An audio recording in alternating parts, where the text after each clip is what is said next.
Bon, bonjour à tous, bienvenue. Alors aujourd'hui, on va vous parler d'un sujet qui est très lié effectivement au changement climatique et l'adaptation stratégique des compagnies d'assurance au changement climatique. Je serai accompagnée par mes collègues de Generali, je laisserai se présenter, et par EY, avec lesquels on a travaillé sur le stress test climatique ACPR. On a l'habitude de travailler ensemble. Mon nom, moi c'est Maria Perini, je suis la directrice des risques de Generali. Vincent Duprier, je crois que tu as à peu près tout dit. Julien Guénaud, moi je suis responsable du Climate Lab chez Generali. Et Sherfal, je suis responsable de la partie gestion des risques, donc avec Maria au sein de Generali. Alors, une petite introduction sur ce qu'on va dire aujourd'hui. Je souligne, je pense, deux mots qui sont importants dans les titres de la présentation, c'est adaptation et stratégique. Changement climatique, on en a parlé beaucoup ce matin, c'est quelque chose qui n'est plus nouveau, mais c'est quelque chose qui, on a du mal, les impacts du changement climatique, on a quelque chose qu'on a du mal encore à apprendre sur notre activité. C'est quelque chose qui est en face de nous, qui est aujourd'hui dans le présent, qui est en face de nous dans le futur. Clairement, notre activité doit s'adapter. Les services qui on porte aux assurés doivent s'adapter. La gestion des risques doit s'adapter. On le prendra sur différents angles, que ce soit l'angle de la souscription ou l'angle des investissements et de la gestion des risques en général. Et stratégique, ça c'est un autre mot qui est vraiment important parce que la stratégie des entreprises d'assurance aujourd'hui doit changer. Si on pense continuer à faire comme dans le passé, je pense qu'on n'aura pas un futur brillant en face de nous. Les changements climatiques sont une contrainte, sont aussi une opportunité. Il est vraiment important que notre stratégie s'adapte face à ces changements. Je ne parle pas plus, je laisse la parole à mes collègues, commence directement au vif du sujet. Merci Maria. Donc bonjour à toutes et tous. Tout d'abord, on a souhaité quand même prendre 3-4 minutes sur cette présentation pour rappeler quelques éléments, que tout le monde ait bien quelques chiffres en tête. Donc, on a tous, je pense, en tant que citoyens du monde ou bien professionnels de l'assurance, été témoins du changement climatique qui est enclenché depuis déjà plusieurs décennies. Les éléments qui ressortent, lorsqu'on regarde dans le rétroviseur, c'est qu'il y a une nette tendance à la hausse des températures à l'échelle du globe. Avec évidemment une certaine volatilité, mais une nette tendance à la hausse, avec un pic atteint en 2023 à plus 2,3 degrés par rapport à la moyenne du siècle précédent. Pour information, les scénarios les plus pessimistes du GIEC, ce groupe intergouvernemental d'experts du changement climatique, projette dans leur scénario le plus adverse une hausse à plus 1,9 degré à horizon 2050. Donc là, on est en 2023, on a vraiment eu un pic historique. Ça, c'est à l'échelle mondiale. Maintenant, qu'est-ce qui se passe lorsque l'on regarde sur l'Europe? Ce que l'on constate, c'est que l'Europe est le terrain de jeu favori des impacts du changement climatique. Ça se manifeste par des événements d'extrême intensité sur l'Europe occidentale, et notamment si on regarde un petit peu sur les 3 dernières années, eh bien, on a assisté avec l'épisode Bernd en 2021, des inondations dramatiques en Allemagne. En 2022, c'était la France qui a été sujette à des événements climatiques de très forte intensité, avec des sécheresses et des vagues de grêle à répétition. Et puis en 2023, ça a été notamment marqué par des inondations et des épisodes de grêle très intenses en Émilie-Romagne, notamment en Italie.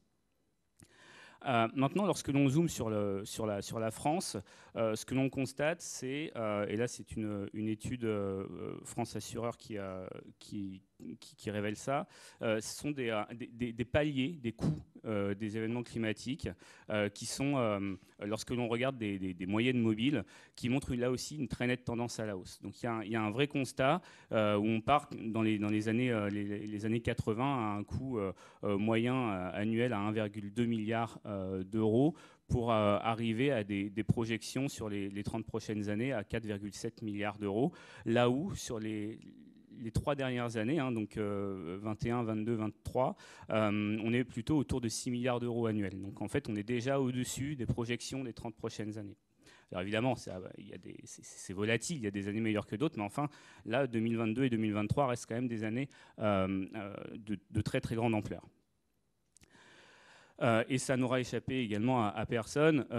Les épisodes de sécheresse se répètent, et ce que l'on voit également, c'est que là où il y a une petite dizaine d'années, eh bien, une assez faible partie du territoire français était reconnue en arrêté CatNat RGA, eh bien, en 2022, on a eu quasiment tout le territoire. Donc ça prend beaucoup d'ampleur. Maintenant, donc on regardait dans le rétroviseur. Maintenant, si on regarde devant nous, eh bien, il y a le GIEC que j'ai présenté tout à l'heure, qui a établi des scénarios de projection des températures basés sur des hypothèses socio-économiques et évidemment climatiques. Avec là, j'ai pris un scénario intermédiaire et le scénario le plus pessimiste, donc RCP 4.5 et RCP 8.5, où là, en fonction du scénario que l'on regarde, eh bien, les chiffres, je ne vais pas les présenter un à un, mais vont tous dans le même sens et dans des conditions absolument dantesques.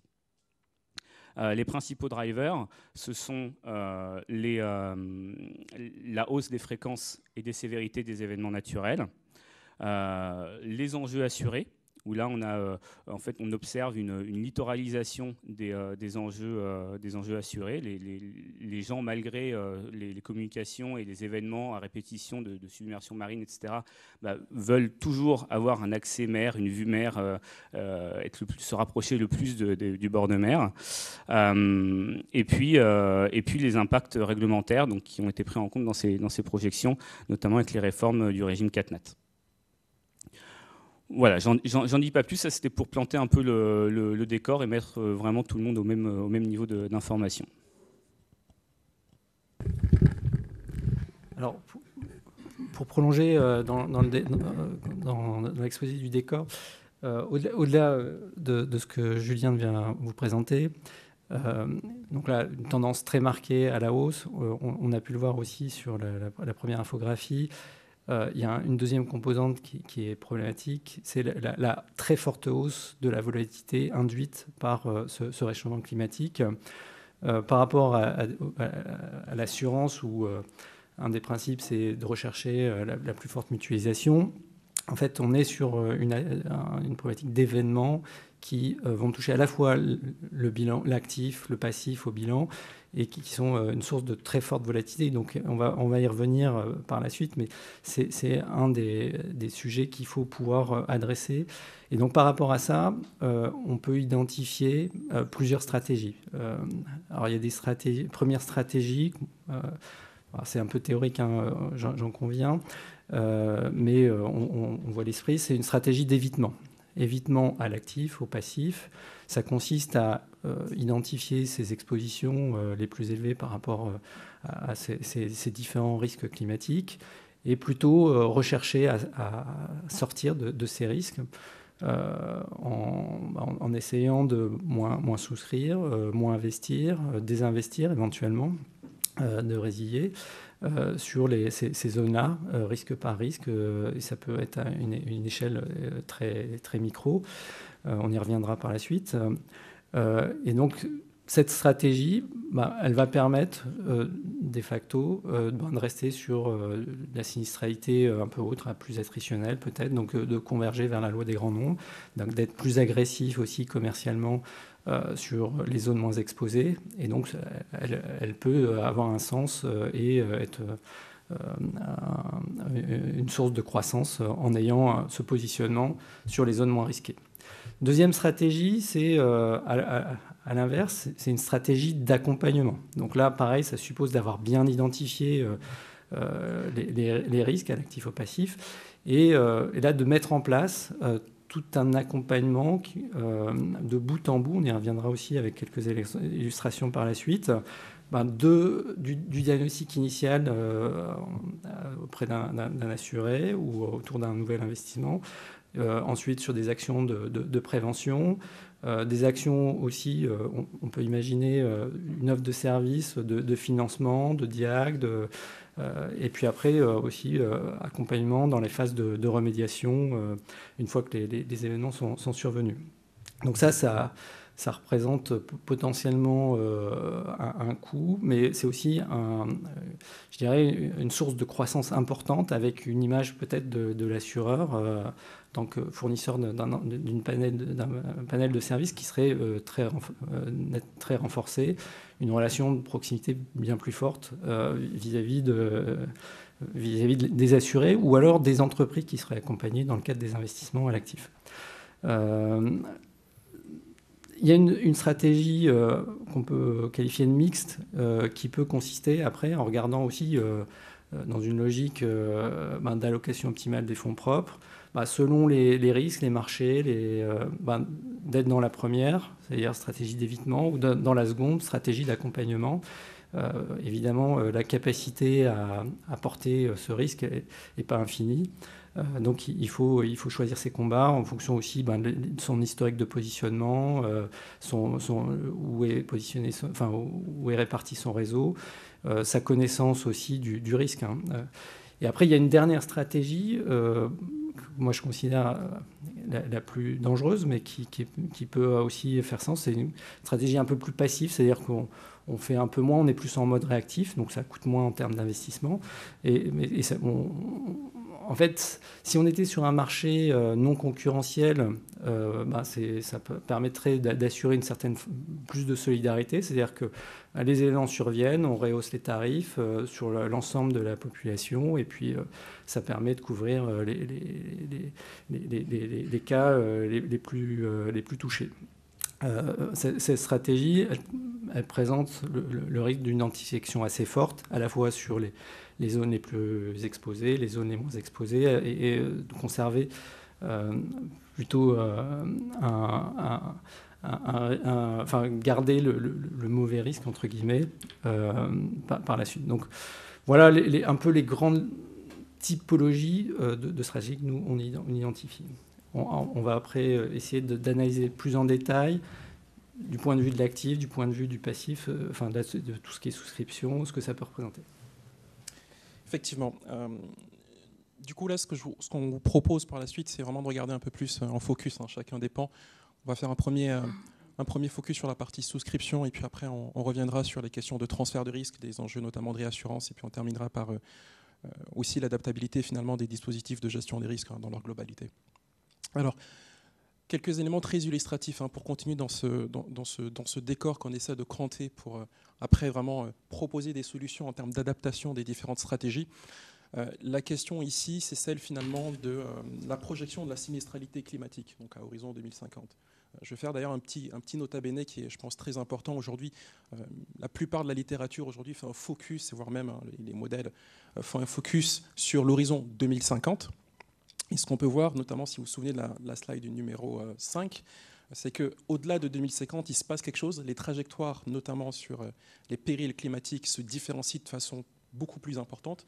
Donc finalement, la question de la robustesse, voire même de la projection en tant que telle des sinistres climatiques et de leurs impacts, pourrait aussi avoir du sens au-delà d'horizon 2050.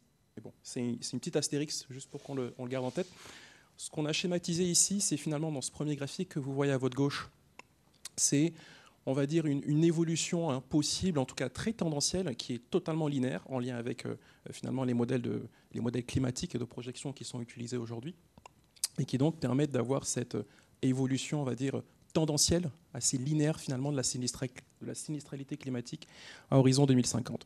Et ce qu'on peut observer, c'est que globalement, on a une évolution, on va dire, quasiment parallèle de chacun des périls auxquels on pourrait être exposé, de façon générale, et c'est quelque chose qui se retrouve, on va dire, sur la plupart des acteurs.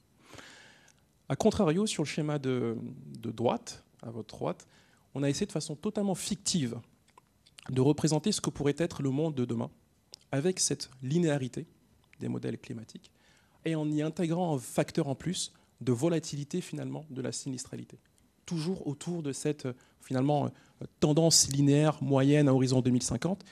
Et ce qui est assez frappant, et d'ailleurs c'est un des points qui nous a déjà frappé quand on regarde le graphique de gauche, c'est le fait que l'année 2022 est quand même assez exceptionnelle par rapport à l'année, on va dire l'année en guillemets lycée 2022 qu'on a surnommé ici RST, qui vient un peu finalement lisser l'ensemble de la sinistralité sur les 5 dernières années.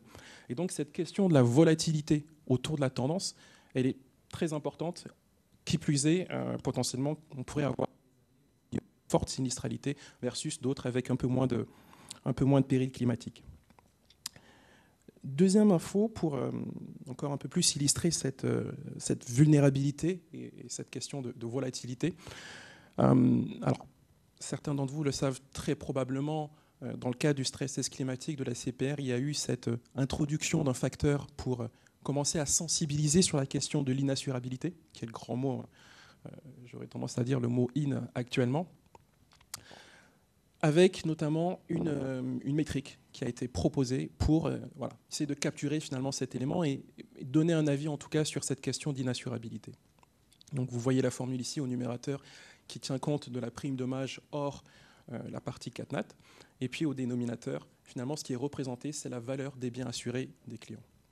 Donc ce qu'on cherche ici à capturer, c'est à partir de quel moment un assuré, si on schématise, qu'on essaie vraiment d'être très illustratif, c'est à partir finalement de quel moment un propriétaire de maison va tout simplement décider de sortir de son assurance parce qu'il considère que le prix qui lui est proposé est exorbitant vis-à-vis finalement du risque en tant que tel.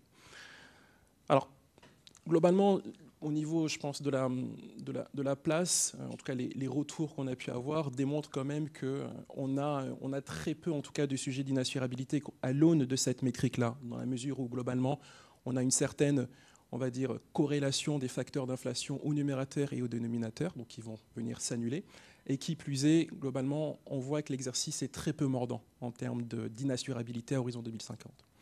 Ce qui est intéressant, c'est quand on joue avec ce facteur et qu'on regarde finalement la question, et je pense que vous l'avez vu en 2023, cette question nouvelle qui rentre de plus en plus dans les mœurs, c'est la question finalement de l'intégration notamment des facteurs de performance énergétique dans les prix des valeurs immobilières. Donc on s'est amusé à finalement un peu stresser le dénominateur en tenant compte de l'évolution des biens immobiliers à horizon 2050. Et là, quand on s'amuse à faire ce genre de scénario, et bien évidemment en tenant compte de différents types de trajectoires, on se rend compte qu'on a un exercice qui est beaucoup plus mordant. Des taux de résiliation qui commencent à être importants. En particulier ici, c'est le scénario retardé que nous avons regardé, pour vous donner vraiment des ordres de grandeur. Et ce qu'on observe, c'est effectivement à partir de l'année 2030-2035, des taux de résiliation, des taux de sortie qui commencent à être marquants. Donc important. Et enfin, dernier point d'illustration encore, c'est finalement la question qu'on pourrait se poser dans le cadre d'une stratégie de renouvellement de portefeuille. C'est la question du quel est le taux de croissance annuel moyen que je dois couvrir pour assurer de couvrir finalement l'évolution des sinistres climatiques à l'horizon 2050. Et là, la réponse, elle est assez marquée et forte, je trouve. C'est finalement qu'il faudrait à minima, sur le volet des sinistres climatiques, couvrir à minima le niveau de l'inflation. Donc faire autant d'indexation tarifaire que le niveau de l'inflation pour ce qui est de la partie aléa climatique. Alors, oui, pour revenir sur la résolution, enfin sur la problématique de volatilité, on considère qu'il y a une forme de quadrature du cercle. Et Cher, tu l'as déjà bien évoqué. On est face à une volatilité accrue. Qui dit volatilité accrue, dit problématique de couverture de cette volatilité ou de résolution de cette volatilité. En parallèle de ça, et on sent la pression aussi monter de plus en plus, il y a une inacceptabilité de l'inassurabilité. J'insiste là-dessus, c'est presque tabou. Un assureur ne peut pas dire, voilà, je vais sortir de tel marché, je ne vais plus assurer. On sait bien que ça fait partie des pratiques usuelles, mais c'est quelque chose qui est presque impossible à exprimer pour un assureur. Aujourd'hui, les pouvoirs publics, les associations sont de plus en plus vigilants là-dessus. Donc il y a un problème autour de... on ne peut pas aujourd'hui annoncer qu'on ne va pas assurer. C'est vraiment la position extrême. Donc il faut pouvoir financer, accompagner. Or, par rapport à ça, on a l'impossibilité de hausse générale des tarifs. C'est sûr que dans un marché concurrentiel, évidemment, on aura toujours des acteurs qui vont se positionner sur les zones moins risquées, donc qui permettront d'avoir des ajustements tarifaires un tarif plus adapté au niveau de risque local. On a une capacité et une appétence limitée des réassureurs privés, on le voit de plus en plus. Et ça, c'est d'autant plus vrai que ce phénomène de hausse de la sinistralité climatique ne s'observe pas qu'en France, en Europe, mais aussi à l'échelle mondiale. Et au niveau de la réassurance privée, on y reviendra aussi, on a des mécanismes qui existent avec la CCR, mais pareillement, la capacité de l'État, elle n'est pas infinie pour porter ce type de risque. Et au niveau fonds propres,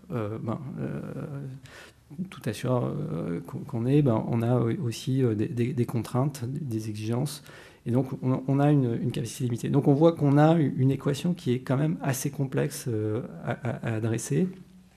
Si je vais essayer d'après, et on a essayé aussi de représenter, alors là c'est pareil, vision assez théorique, l'assurance, on voit des grands nombres, donc la sinistralité, ça doit suivre une gaussienne. Avec la hausse de la sinistralité événementielle climatique, on se retrouve avec une queue de distribution beaucoup plus importante. La réassurance jouant moins bien son rôle, entre guillemets, on va pas pouvoir corriger complètement cette queue de distribution très épaisse. Et du coup, on se retrouve d'une part à devoir appliquer des marges de risque aussi plus élevées, au-delà de la hausse pure de la prime pure, et avoir un besoin de capital qui va aussi fortement augmenter. Donc, une double question, comment on peut optimiser, réduire cette volatilité pour réduire les marges de risque, avoir des primes de réassurance qui n'explosent pas, et puis modérer son besoin en capital. Et donc là, on va passer maintenant sur des choses beaucoup plus concrètes. Je repasse la parole. Des choses plus concrètes, peut-être, sans vraiment des solutions miracles encore. Effectivement, si on est en face de l'assurance dommage, disons la première qui est impactée par les changements climatiques, on voit effectivement que la volatilité accrue de la sinistralité qui est générée par deux facteurs, des attritionnels qui sont de plus en plus fréquents et de l'autre côté des graves qui sont plus fréquents et plus graves que dans le passé. Et la sinistralité qu'on a observée jusqu'à là, tout ce qu'on considérait exceptionnel, comme un événement que s'est passé tout les 20 ans, 30 ans, voire 100 ans, désormais commence à se répéter assez fréquemment et sa période de retour va se réduire progressivement. Naturellement, tout cela va induire une volatilité du résultat opérationnel de compagnies d'assurance qui est beaucoup plus élevée. Quels sont les instruments pour pouvoir la réduire? Moi, je dirais que le premier, c'est absolument le management de portefeuille. Le management de portefeuille dans tous les sens, donc la connaissance déjà des expositions, donc on a une connaissance fine de la donnée, de où se trouvent nos assurés, quelle est leur vulnérabilité, on y reviendra un petit peu après. L'adaptation en conséquence, bien évidemment, de notre souscription, que ce soit effectivement une souscription d'un point de vue géographique ou typologie des biens assurés, la modulation des primes, des franchises. Un développement donc assez ciblé, donc on doit avoir les idées très très claires d'où on veut travailler et sur quel type de portefeuille. On ne l'a pas écrit ici, mais je le rajouterai, c'est aussi une question de prévention et accompagnement. Je pense qu'au-delà de tout, comme assureur, on a le droit, on a le devoir d'accompagner nos assurés. La prévention, c'est un facteur, on en a parlé ce matin, qui peut aider à réduire les risques. Et c'est assez gagnant-gagnant, assuré et assureur. Et le deuxième Le deuxième volet pour réduire cette volatilité, c'est la réassurance. Là, on est en face d'une difficulté croissante. On l'a vu un peu en discussion qu'on a eu en table ronde ce matin. Les réassureurs, la capacité de la réassurance sur la sinistralité 4 aujourd'hui est fortement sous tension. On a un CCR qui augmente le prix, mais mécaniquement augmente aussi la priorité de stop loss. Ça fait que la capacité c'est réduit au niveau déjà de notre mécanisme CATNAT, mais on a aussi une forte pression des réassureurs externes, privés. Donc la réassurance reste quand même un véhicule important de réduction de risque, mais c'est aussi quelque chose laquelle, en termes de réassurance traditionnelle, on fera moins de recours. Donc, on commence à voir, on le voit déjà depuis quelques années, d'autres formes de réassurance, comme par exemple les cat bonds. Generali, d'ailleurs, a été le premier à émettre un cat bond en 2021 sur les marchés. Et on en a eu d'autres par la suite.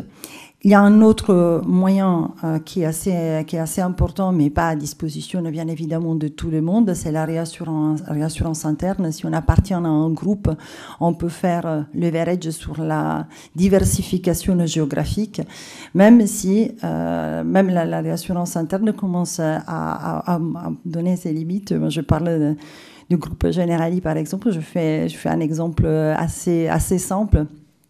Nous, la France, on a bien connu en 2022 des sinistres qui ont été assez lourds. On a dit c'est très bien parce qu'au niveau du groupe, on était les seuls pays qui étaient très touchés, mais l'année précédente, c'était l'Allemagne avec les tempêtes et les inondations, et l'année suivante a été l'Italie. Donc un groupe qui est pour presque 60-70% exposé à un yard sur ces trois marchés, on voit clairement que même la réassurance interne, même dans un groupe international comme Generali, pose ses limites. Et je dirais c'est pas qu'une limitation au niveau de l'Union européenne. Les changements climatiques touchent un peu tout le monde, donc même la diversification géographique qu'on peut avoir entre différents continents commence à être sous tension. On avait dans le passé un dernier levier, je le touche rapidement parce que je pense que beaucoup parmi nous, on l'a perdu en fur et à mesure avec les temps. Si on veut réduire la volatilité de notre résultat opérationnel et aussi de nos fonds propres, dans les passés, on pouvait jouer, entre guillemets, sur les provisions. On pouvait rajouter du grain dans les périodes où les choses allaient très bien pour pouvoir le réutiliser après. Aujourd'hui, avec IFRS 17, si on veut aligner les normes, clairement, IFRS 17 demande d'être totalement best estimate, bien sûr. Quand on est best estimate, on est tous des actuaires. On a un petit range entre la fourchette basse et la fourchette haute, mais il reste une fourchette qui n'est pas énorme, donc ça ne devient plus un moyen de pilotage. Clairement, là, on peut commencer à dire on l'abandonne. Moi, pas tout le monde, mais qu'il soit IFRS 17, c'est le cas. Moi, j'ai rien entendu en tant que commissaire. Bien sûr. Merci Maria. Effectivement, il y avait un grand absent sur la slide précédente, c'était la prévention, mais voilà, chez Generali, on a développé tout un set de services pour nos assurés et faire de nous un vrai lifetime partner. Et donc, parmi ces sets de services que l'on offre à nos assurés, vraiment, on a distingué 5 grandes phases. Tout ancré dans de la prévention et de l'accompagnement. La première phase, c'est la sensibilisation. La sensibilisation, donc portée à la connaissance des assurés, leur niveau d'exposition face aux risques, pas que climatiques, leur exposition aux risques assurantiels. Cet outil qu'on a développé, il est disponible pour tout le monde, c'est-à-dire que tous sur votre iPhone ou votre téléphone, pardon, pas de marque. Vous pouvez tester cet outil qui s'appelle Ensemble face au risque. Et en saisissant simplement votre adresse postale, vous allez être géolocalisé et avoir un score de votre exposition à différents risques, donc climatiques, technologiques et sécurité. Ensuite, une fois qu'on a sensibilisé les les potentiels futurs assurés Generali, eh bien, on rentre dans une phase d'information. Donc là, ça y est, ils sont clients. Et donc, en tant que clients, ils bénéficient de campagnes saisonnières, de campagnes de prévention saisonnière, où là, le but est de pousser des messages aux bonnes personnes au bon moment, accompagné de messages de prévention. Comment se préparer? Attention, on rentre dans une période où vous allez peut-être être exposé à des feux de forêt. Voilà les bons comportements à adopter. Donc on fait ça plusieurs fois dans l'année avec des grandes campagnes d'information. Ensuite, on rentre dans une phase d'alerte. Donc là, on se rapproche de la survenance de l'événement avec un service qu'on a développé qui s'appelle Generali Prévention Météo, où là, on prévient les assurés de l'approche d'un événement climatique. Donc, au fur et à mesure qu'on se rapproche, les alertes sont de plus en plus ciblées et précises. Mais voilà, ils reçoivent sur leur téléphone des SMS qui leur indiquent les bons comportements à adopter pour se préparer au mieux à l'événement. Donc là aussi, c'est un service dont on est très satisfait, puisque c'est un vrai win-win project, parce que certes, on a investi dans ce service, mais il y a un vrai retour sur investissement, puisque les assurés, on se rend compte qu'on a une vraie... enfin, il y a de la sinistralité évitée, quoi. Ils arrivent à bien se préparer à la surveillance de l'événement. Ensuite, l'événement survient, et là, on rentre dans une phase plutôt d'accompagnement. Et c'est une phase où l'assuré a une haute conscience de sa vulnérabilité. Donc là, on a mis en place tout un process de contact de l'assuré, et on est en mesure très rapidement, suite à l'événement, de localiser les clients potentiellement impactés et de les contacter soit par SMS, soit par des campagnes d'appel ciblées en fonction de l'ampleur de l'événement. Et puis, il y a un dispositif de partenariat qu'on a mis en place pour les aider à retrouver une situation normale le plus rapidement possible. Et puis ensuite, donc, on rentre dans une phase de réparation. Et là, on participe notamment à l'initiative Sécheresse, qui est ce partenariat public-privé qui vise à trouver des solutions, à investir pour trouver des solutions de reconstruction plus optimale et plus résiliente face au risque sécheresse, de reconstruction et même de prévention. Donc ça, c'est les outils, les services qu'on met à disposition de nos assurés pour finalement réduire leur vulnérabilité et réduire notre volatilité au brut. Maintenant, en interne, comment on s'est équipé pour orienter la souscription. On a mis en place là aussi tout un set d'outils et de services pour eh bien, nos souscripteurs, d'une part, pour les actuaires qui calculent les tarifs également, pour orienter, piloter notre exposition au risque climatique, la suivre et orienter les décisions de manière optimale. Parce qu'un souscripteur avisé en vaut deux, et donc ils ont une vision 360 au moment là aussi de la saisie de l'affaire, de l'exposition au risque climatique. Donc ça passe évidemment par la mise en place de zoniers qui sont en perpétuelle amélioration. Mais donc voilà, donc on a travaillé à la fois sur les 4 périls majeurs, la sécheresse, l'inondation, la grêle et le vent, avec chacun des niveaux de maturité technique différents, mais qui présentent des résultats très satisfaisants. Et on intègre dans ces zoniers, c'est la nouvelle barrière que l'on cherche à franchir, des notions de vulnérabilité, parce que c'est pas le tout d'avoir une maison en zone argileuse.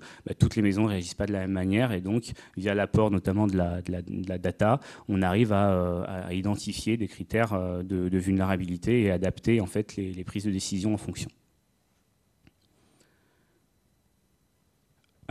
Maintenant, donc là, comment on a orienté. Donc on a identifié des zones à risque pour éviter les zones d'accumulation. On a identifié des zones justement à fort potentiel de développement commercial. Donc en optimisant ce mix portefeuille géographique, on arrive à contenir la volatilité climatique au brut.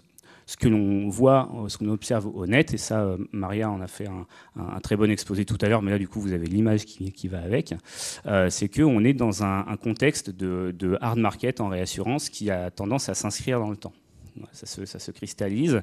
Ça s'explique par plusieurs phénomènes. Hein. Donc une sinistralité 4 qui a explosé dans les dernières années, une situation géopolitique compliquée, avec notamment la guerre en Ukraine, et un contexte inflationniste qui a pas joué en notre faveur. Donc ce qui se passe, c'est que la réassurance la réassurance privée a tendance à se retirer du marché de manière totalement explicite en disant on vous couvre plus, ou de manière plus implicite en jouant sur des clauses horaires, etc. Et ceux qui restent, eh bien, on se retrouve finalement confronté à des situations où les prix de la réassurance ont explosé et on est finalement moins couvert. Les rétentions ont quasiment doublé. Voilà, donc ça s'explique notamment par notre situation, mais qui n'est pas propre à Generali, mais par un effet de mutualisation géographique à l'échelle européenne et même mondiale, qui s'opère de manière beaucoup moins optimale. Voilà, et en quelques chiffres, on explique ici, donc à la fois sur le volet CCR et la réassurance privée, eh bien que les prix ont considérablement augmenté, et pour cause, hein, la CCR qui est un système, un fleuron français dont on est fier, hein, qu'on nous envie, mais qui nous a permis finalement de faire de l'assurance dommage à prix abordable. Ce n'est pas le cas de tous nos voisins européens. Eh bien, la CCR a été fortement sollicitée sur les 10 dernières années et présente des ratios sinistres à prime qui sont quasi chroniquement supérieur à 100%. Et ça a pour impact une augmentation du prix du stop-loss, comme le disait Maria tout à l'heure. Et le pendant sur le marché de la réassurance privée s'observe également. Hein, on a pu bénéficier de conditions qui nous ont permis vraiment de bien lisser les résultats, écrêter les extrêmes et traiter aussi bien les attrititionnels pendant des années. Et là, donc, on se retrouve dans une période un peu plus tendue qui a tendance à s'inscrire dans le temps.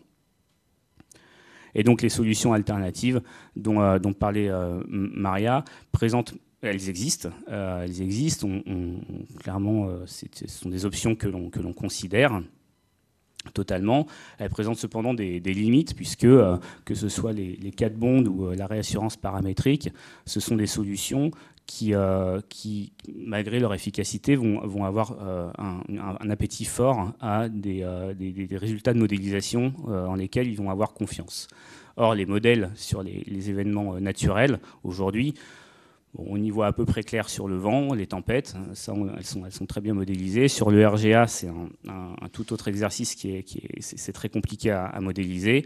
Et sur la grêle et l'inondation, on commence à voir émerger des modèles qui ont encore besoin d'être robustifiés, notamment quand on voit les volatilités, les écarts entre les différentes versions de modèles et de fournisseurs.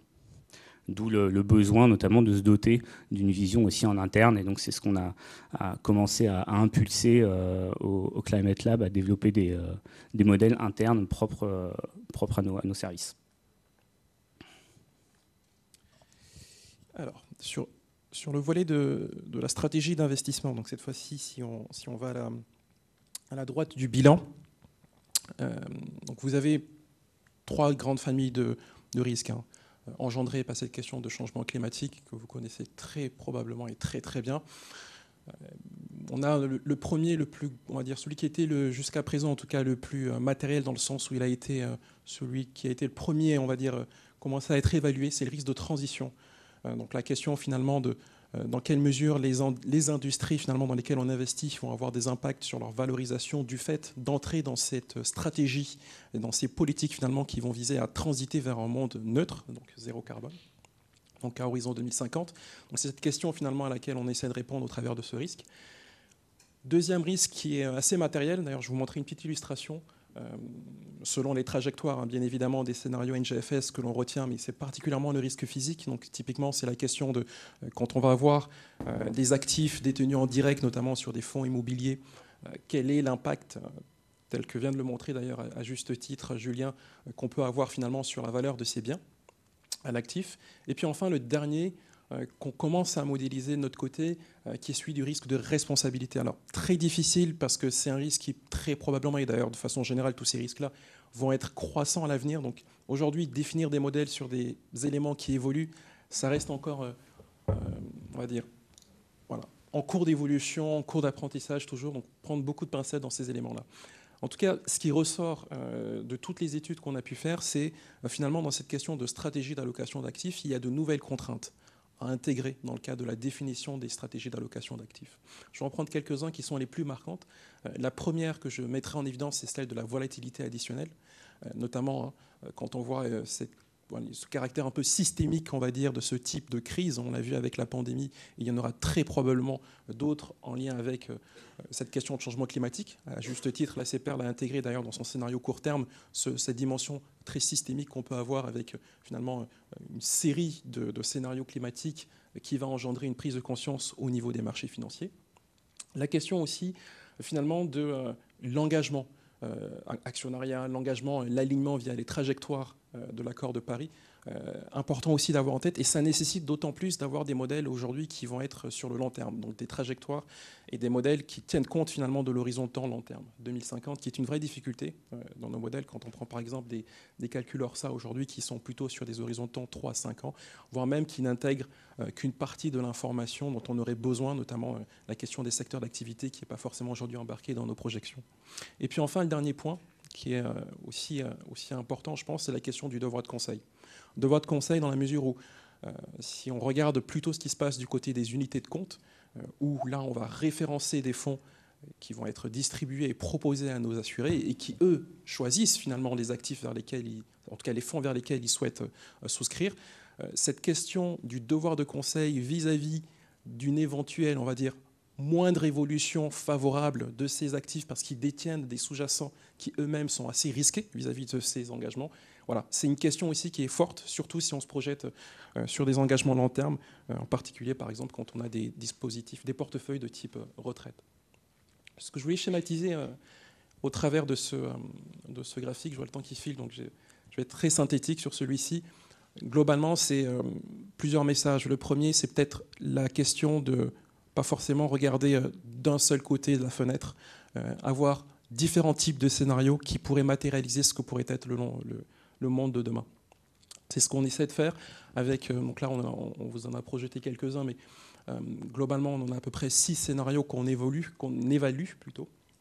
Et ce qui est intéressant de voir, c'est que finalement selon les trajectoires de ces scénarios, on a des comportements différents vis-à-vis du poids des risques engendrés par le changement climatique. Et en l'occurrence, plus je vais transiter, donc des scénarios de type below 2 degrés, plus je vais avoir des risques matériels sur le volet du risque de transition. Et moins je transite, plus je vais avoir cette question finalement de risque physique qui va être important et qui va être porté finalement par mes actifs, et donc très très peu de risque de transition dans la mesure où on est plutôt sur un monde avec une évolution implicite de la température supérieure à 2,5 degrés.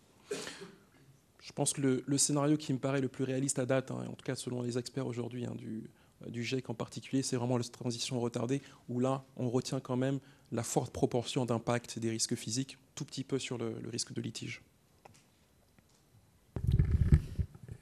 Je vais devoir faire vite, parce qu'on est assez en retard. Et après cette présentation très, très précise du contexte, et, enfin, finalement, on peut avoir, de la même façon présentée tout à l'heure, deux types d'approches. Une approche d'évitement. On est exposé à l'actif, au passif, un peu à l'actif, risque physique, risque de transition. Et face à ces deux types de risques, voilà, on peut avoir une logique d'évitement. Donc, c'est-à-dire essayer de sortir de tous les actifs non conformes, non alignés ou trop risqués du point de vue exposition risque physique. On peut avoir aussi une logique d'accompagnement qui est plutôt l'esprit de l'évolution du cadre réglementaire, donc avec un engagement actionnarial, un engagement sur des trajectoires de gaz à émissions gaz à effet de serre sur son portefeuille d'actifs, mise en place de fonds euros, UC, article 8, article 9. Et on peut avoir une logique de réallocation de ces investissements pour accompagner les acteurs dans leur transition.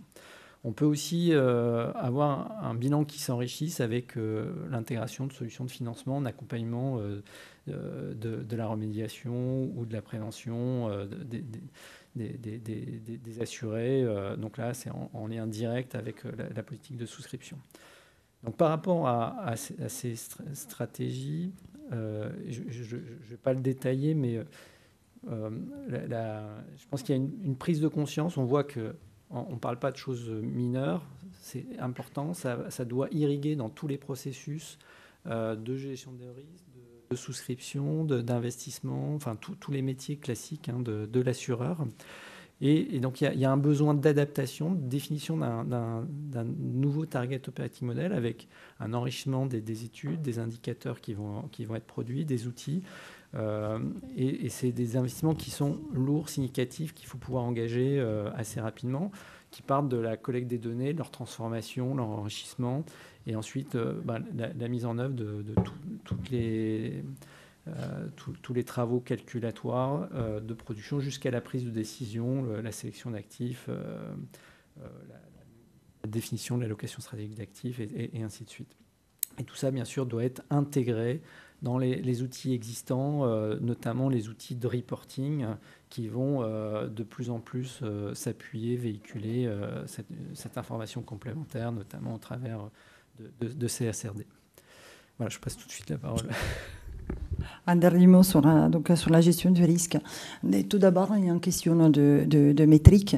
Là, aujourd'hui, effectivement, dans les SR que nous calculons au niveau, que ce soit en forme standard, que ce soit un modèle interne, si on a un modèle interne, un peu le climatique est déjà présent parce qu'on adapte nos distributions de probabilité en se basant sur l'historique.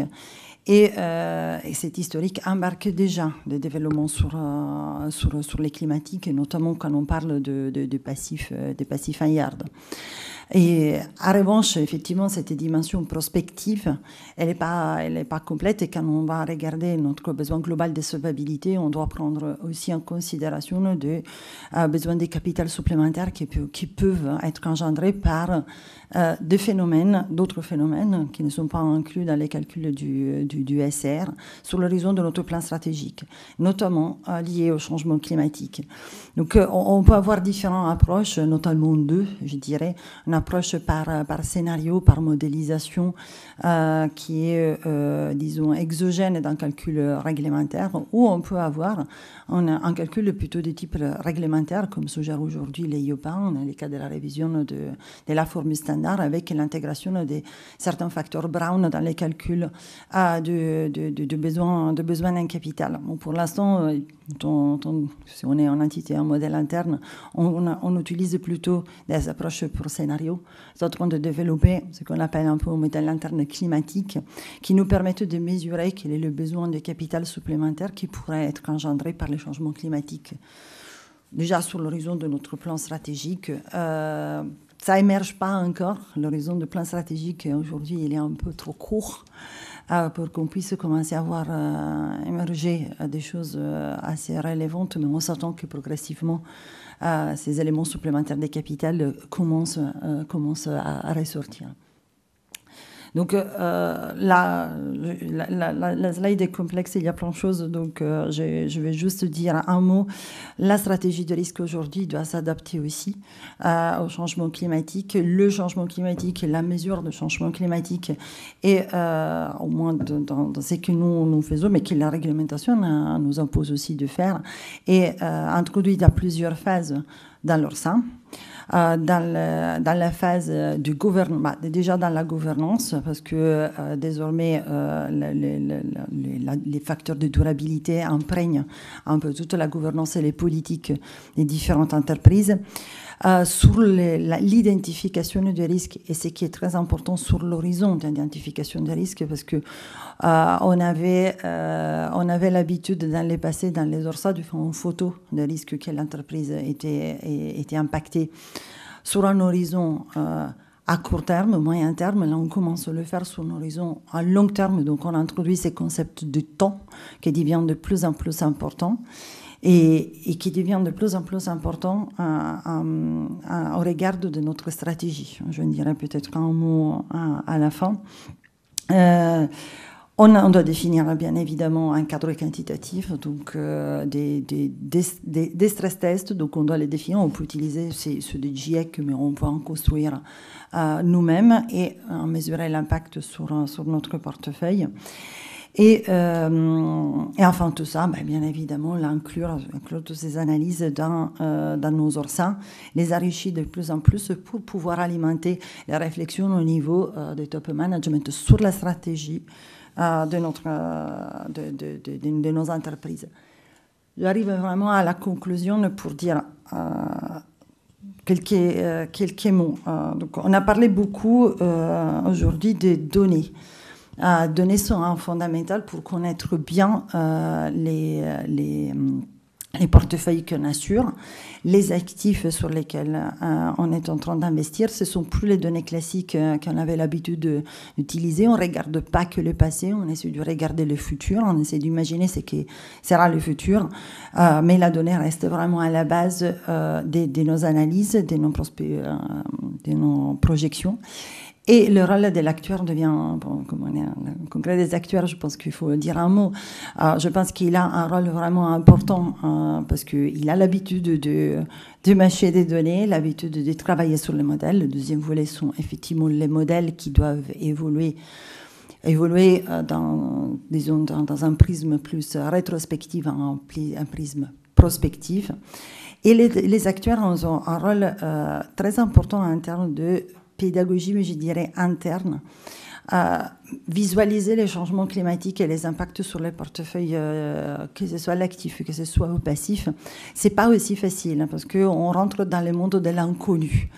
Le fait d'introduire des scénarios climatiques, de projeter nos portefeuilles, notre activité, nos résultats opérationnels, nos fonds propres, notre solvabilité, la CPR nous a poussé à le faire cette année. Moi, je l'ai trouvé de toute façon très intéressant.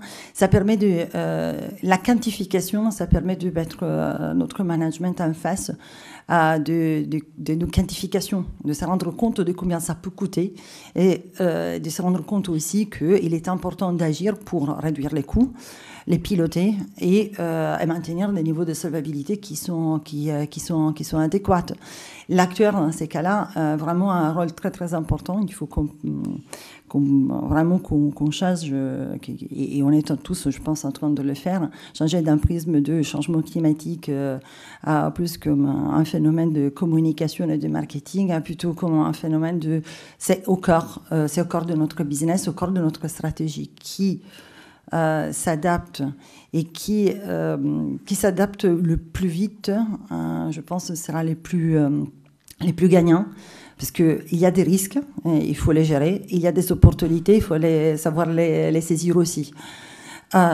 Et donc, je conclue peut-être avec les facteurs humains, qui pour moi, c'est peut-être le plus important. Parce que si on travaille sur ces sujets, il faut qu'on soit convaincu, pas convaincu d'un point de vue professionnel, je pense aussi personnel. On se pose beaucoup la question aujourd'hui quand on recrute des personnes qui travaillent sur les thématiques climatiques. Le critère n'est plus seulement un très bon actuaire, une belle formation, mais quelqu'un qui croit aussi à ce qu'il fait, parce que je vois comme direction des risques, on doit véhiculer des messages qui sont forts dans l'entreprise. Parfois, ils sont un peu compliqués à faire passer. Cette gestion de la volatilité sur les moyens et surtout le long terme, difficile à accepter. Les plans stratégiques, normalement, sont sur 3 ans, 5 ans. Il faut regarder beaucoup plus loin aujourd'hui et il est important qu'on véhicule ces messages. Donc, que ce soit l'actuaire, que ce soit n'importe qui aujourd'hui travaille sur ces sujets, doit être capable de véhiculer ces messages et doit, comme on l'avait dit ce matin, aussi acquérir des compétences différentes. C'est pas suffisant d'être des bons statisticiens, des bons mathématiciens, mais il faut s'intéresser aussi à des domaines qui ne sont pas forcément les nôtres, la climatologie, la géologie. On ne deviendra pas forcément des experts, mais on doit être capable de maîtriser ces concepts. Voilà, donc dans le choix de nos équipes aussi, de nos partenaires de travail, c'est un peu sur ça qu'on essaie de travailler aujourd'hui.